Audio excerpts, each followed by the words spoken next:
Assalamualaikum warahmatullahi wabarakatuh. Bismillahirrahmanirrahim. Alhamdulillahirabbil alamin.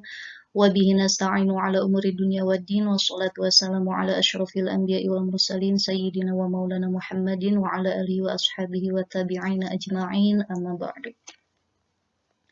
Apa kabar sahabat semua? Jumpa lagi dengan saya masih di dalam konten yang membahas seputar permasalahan wanita yang ada kaitannya dengan problematika haid, nifas, dan juga istihadhah.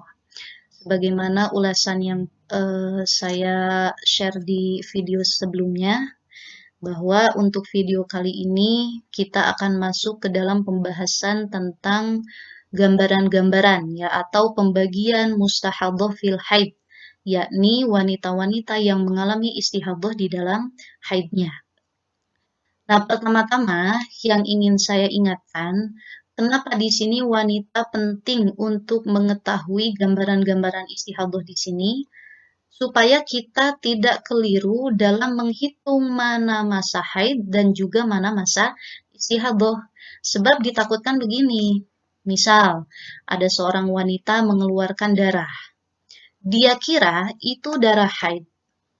Sebagiannya ada yang dia kira itu masih darah haid, ternyata sudah istihadhah. Nah, nanti kan si wanita itu berarti meninggalkan kewajiban sholat. Kenapa? Karena dia mengira itu masih haid, makanya nggak sholat.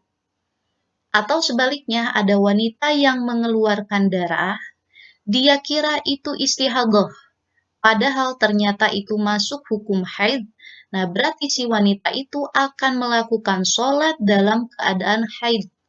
Namanya sholat dalam waktu haid itu hukumnya haram. Konsekuensinya jadi apa? Berdosa. Nah, makanya kita harus, perempuan khususnya itu ya, laki-laki ya perlu juga buat mengingatkan istri-istrinya atau anak-anak perempuannya supaya tidak ada kekeliruan semacam itu. Nah, kemarin pada video sebelumnya sudah saya terangkan bahwa darah itu memiliki warna dan sifat. Nah, baik warna maupun sifat kita harus tahu. Untuk apa? Sebab warna dan sifat darah ini akan menentukan apakah darah yang dikeluarkan oleh seorang wanita itu mengalami perpindahan dari kuat ke lemah atau tidak. Nanti kalau mengalami perpindahan dari kuat ke lemah berarti dimasukkan ke dalam kategori mumayyizah. Kalau tidak mengalami perpindahan dimasukkan ke dalam kategori ghair mumayyizah, yang mana perhitungannya masing-masing nggak sama. Itu harus difahami ya mengenai warna dan juga sifat darah. Ini kita langsung masuk saja ke dalam pembahasan inti. As-suratul ula hiya al-mubtadi'ah ay awwalu ma ibtada'ah ad-damul mumayyizah wa hiya allati tara qawiyan wa dha'ifan kal aswad wal ahmar fad-dha'ifu wa in tala istihadatun wal qawiyyu haidun bisyarti alla yanqusu al-qawiyyu an aqallil haid wa alla yu'abbiru aktsaruhu wa alla yanqusu ad-dha'ifu an aqallit tuhri wa ayyakuna wilaan bi ayyakuna 15 yawman fa aktsaru muttasilatan. Mana tadi? Fa inna qasa al-qawiyyu an aqallil haidi aw ubiru aktsaruhu aw naqasa ad-dha'ifu an aqallit tuhri aw lam yakun wilaan kama law ra'at yauman aswad wa yauman ahmar wa hakadha fahiya faqidatu syartin min syuruti tamyiz wa sayati hukmuha. Nah, ini untuk gambaran yang pertama ya, atau golongan mustahadhah fil haid yang pertama, wanita yang mengalami istihadhah di dalam haidnya, yaitu apa? Mubtadi'ah mumayyizah. Mubtadi'ah itu apa? Mubtadi'ah ini adalah wanita yang baru pertama kali mengeluarkan darah haid. Misal seorang gadis yang umurnya 12 tahun atau 11 tahun atau 10 tahun, yang penting itu sudah sampai pada batas minimal usia ya. Nah, ini kan berarti nanti masuknya ke dalam mubtadi'ah. Kemudian mumayyizah. Nah, kalau mumayyizah ini ya tadi, wanita yang ketika mengeluarkan darah, darahnya ini mengalami perpindahan dari kuat ke lemah. baik dari kuat ke lemah atau nanti ke kuat lagi bisa, karena nanti kan ada kasus darah lemah diapit oleh dua darah kuat. Nah, itu namanya mumayyizah. Namun untuk mumayyizah ini memiliki syarat. Jadi tidak semata-mata perpindahan darah saja, tapi juga harus memenuhi syarat-syarat yang disebutkan di sini. Syarat yang pertama yaitu alla yanqusu al-qawiyyu an aqallil haid. Darah kuatnya tidak boleh kurang dari batas minimal haid. Batas minimal haid itu kan berapa? 1 hari 1 malam ya, 24 jam. Nah, jadi si wanita ini, wanita mumayyizah ini syaratnya pertama darah kuatnya itu tidak boleh kurang dari 24 jam. Syarat yang kedua, ini darah kuatnya tidak boleh lebih dari 15 hari 15 malam. Yang mana 15 malam itu adalah batas maksimal haid. Syarat yang kedua. Syarat yang ketiga, darah lemahnya tidak boleh kurang dari 15 hari 15 malam. Nah, si darah lemah ini. Darah lemah tidak boleh kurang dari 15 hari 15 malam dan harus wila. Harus nyambung terus-menerus, tidak boleh terselang-seling oleh darah kuat. Ya, kalau nanti di antara syarat-syarat itu ada yang cacat, tidak terpenuhi, maka berarti si wanita akan masuk ke dalam kategori ghairu mumayyizah. Namun, untuk syarat yang ketiga, ini berlaku jika ada kasus darah lemah diapit oleh dua darah kuat. Jadi ada wanita mengeluarkan darah pertama kuat, kemudian melemah datang darah kuat lagi. Nah, itu syarat yang ketiga ini dipakai. Tapi kalau keluar darahnya itu cuma darah kuat pertama kemudian lemah sampai akhir, ini syarat yang ketiga tidak berlaku. Sebab syarat yang ketiga ini untuk menentukan apakah darah kuat kedua itu dihukumi haid atau tidak. Itu untuk syarat yang ketiga mumayyizah. Nah, untuk perhitungan seorang mubtadi'ah mumayyizah itu seperti apa? Di sini saya kasih contoh. Misalkan ada seorang mubtadi'ah yang mengeluarkan darah selama 1 bulan atau 30 hari. Dengan perincian, 5 hari darahnya kuat, 25 hari darahnya lemah.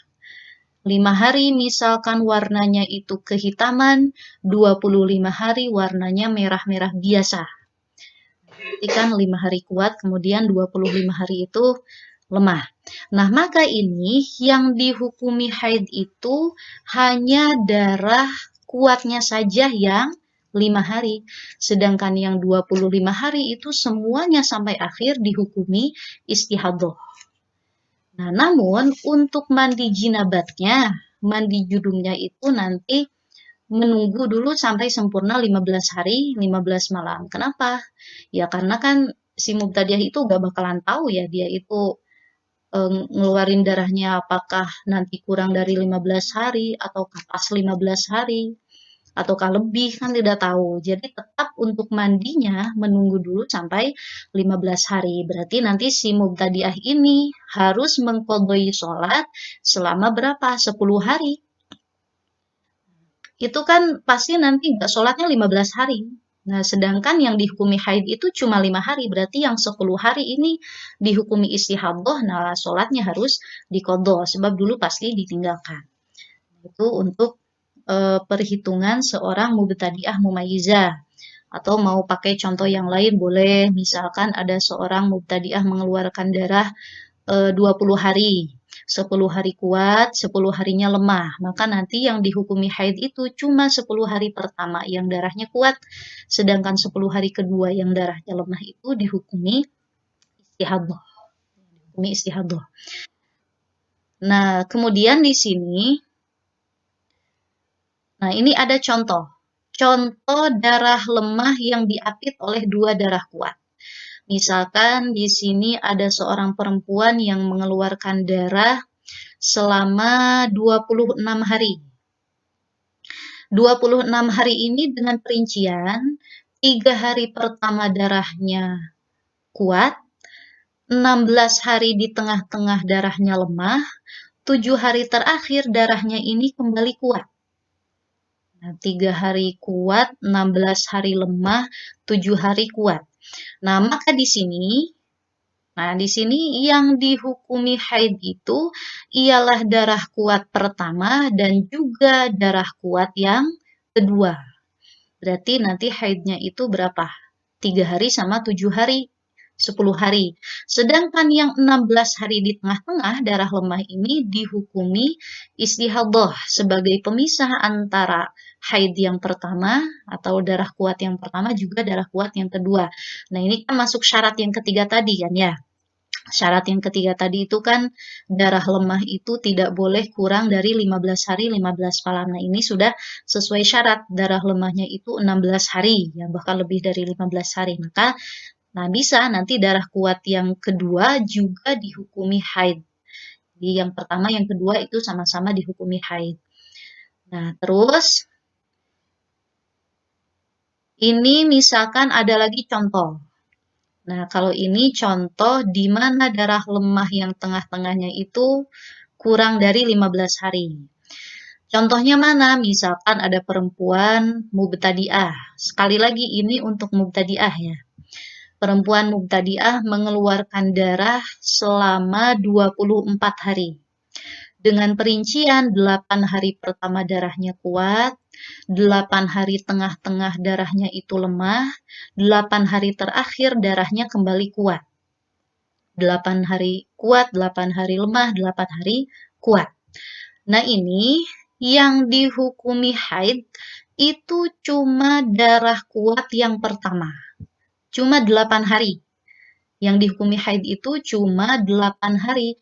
Kenapa darah kuat yang kedua tidak dihukumi haid? Nah, sebab ini darah kuat yang kedua, darah lemahnya tidak memenuhi syarat. Darah lemahnya itu kan 8 hari, berarti kurang dari 15 hari. Makanya di sini yang dihukumi haid itu cuma darah kuat yang pertama saja. Sedangkan darah lemah dan darah kuat yang kedua, semuanya itu dihukumi istihadah. Berarti nanti ada qada sholat. Qada sholatnya itu 7 hari ya. Sebab apa? Mandinya tetap menunggu sampai sempurna 15 hari. Nah, namun di sini ada tambahan. Jika untuk kasus darah lemah yang diapit oleh dua darah kuat, jika darah kuat pertama dengan darah lemah itu ketika dijumlahkan tidak melebihi 15 hari, pokoknya maksimal 15 hari, maka darah kuat pertama dan darah lemah itu semuanya dihukumi haid. Nah, darah kuat yang kedua dihukumi istihadah. Contohnya di sini ada seorang mubtadi'ah mengeluarkan darah selama 23 hari. Dengan perincian 8 hari pertama darahnya kuat, kemudian 7 hari di tengah-tengah darahnya melemah, tiba-tiba 8 hari terakhir darahnya kuat lagi. Nah, ini kalau dijumlah, darah kuat pertama itu kan 8. Darah lemah 7. 8 tambah 7, 15 kan ya. 8 tambah 7, 15. Nah, ini tidak lebih dari 15, maka yang dihukumi haid itu darah kuat yang pertama juga darah lemah yang ada di tengah-tengah. Sementara untuk darah kuat yang kedua, yang terakhir itu yang 8 hari, nah itu yang dihukumi istihadah. Nah, untuk kasus seperti ini berarti si wanita itu tidak ada qada sholat. Sebab pas ya ini yang dihukumi haidnya itu 15 hari 15 malam.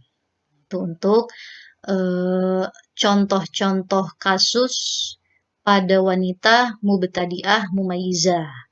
Juga perhitungan-perhitungan bagi wanita mubtadi'ah mumayyizah. Nah, ini perhitungan ini memang agak ribet sebetulnya. Tapi ribet itu kalau cuma kita simak sekali. Kalau kita ulang-ulang, insya Allah nanti paham juga. Sebab ini harus banyak latihan ngitung. Bikinlah itu contoh soal. Misalkan perempuan mengeluarkan darah sekian hari, darah kuat sekian, darah lemah sekian. Tapi bikin contohnya harus memakai patokan syarat mumayyizah tadi ya, yang 3. di mana syaratnya itu pertama darah kuat tidak boleh kurang dari 1 hari 1 malam, kemudian tidak boleh lebih dari 15 hari 15 malam, dan darah lemahnya kalau ada kasus darah lemah diapit 2 darah kuat, berarti darah lemahnya tidak boleh kurang dari 15 hari 15 malam. Nah, ini boleh nanti dicatat di dalam buku, kemudian kita hitung-hitung sendiri. Kalau sering latihan nanti paham lah, bisa dihitung. Nah, itu untuk bagian yang pertama, mubtadi'ah mumayyizah, ya wanita yang baru pertama kali mengeluarkan darah haid. Bagi ibu-ibu misalkan atau emak-emak yang udah terbiasa mengeluarkan darah haid, berarti perhitungannya bukan yang ini, bukan yang saya terangkan dalam video ini. Nanti kita berarti masuknya ke dalam gambaran mu'tadah. Mu'tadah itu wanita yang memang sudah terbiasa haid, kemudian dia mengalami istihadah. Nah, kalau mu'tadah ini lumayan, ini nanti apalagi yang ghairu mumayyizahnya, lumayan panjang pembahasannya, kemudian contohnya juga apa, lumayan agak ribet juga.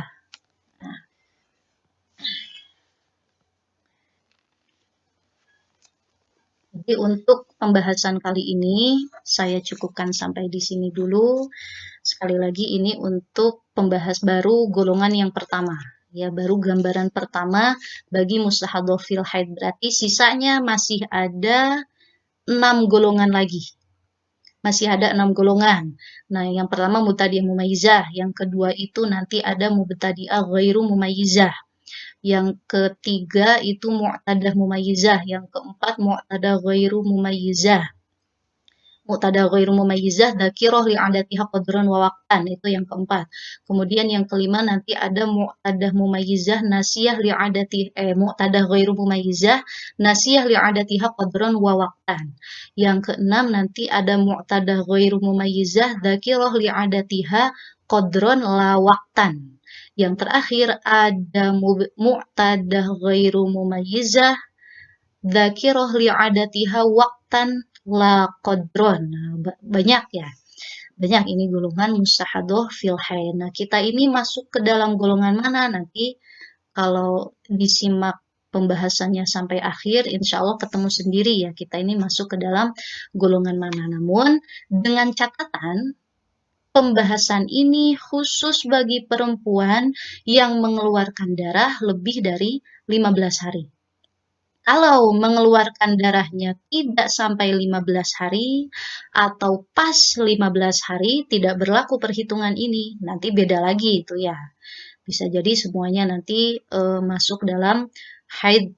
Maksudnya ya enggak ada istihadahnya, maksudnya itu. Ini bagi perempuan, jadi khusus untuk perempuan yang memang mengeluarkan darah lebih dari 15 hari. Tergantung itu baik lebihnya itu sedikit atau sampai berbulan-bulan. Nah, biasanya ini kan kasus seperti ini ditemukan rata-rata pada wanita yang menjalankan program keluarga berencana yang memakai alat kontrasepsi, ya, makanya harus hati-hati di dalam menghitung haidnya, ya, menghitung istihadahnya, supaya kita apa? Supaya tidak ada sholat yang kita tinggalkan, dan supaya kita tidak melakukan sholat di dalam waktu yang diharapkan. Nah, untuk pembahasan kali ini saya cukupkan dulu sampai di sini. Mudah-mudahan bisa difahami oleh semua yang melihat, khususnya yang melihat konten saya ini. Semoga apa yang saya sampaikan menjadi keberkahan bagi kita semua. Apabila ada kesalahan, kekhilafan atau kekurangan dari apa yang sudah saya utarakan, mohon maklum dari teman-teman semua. Bagi yang tahu silahkan untuk mengingatkan. Sekian dari saya, wallahul muwaffiq ila aqwamit thoriq. Wassalamualaikum warahmatullahi wabarakatuh.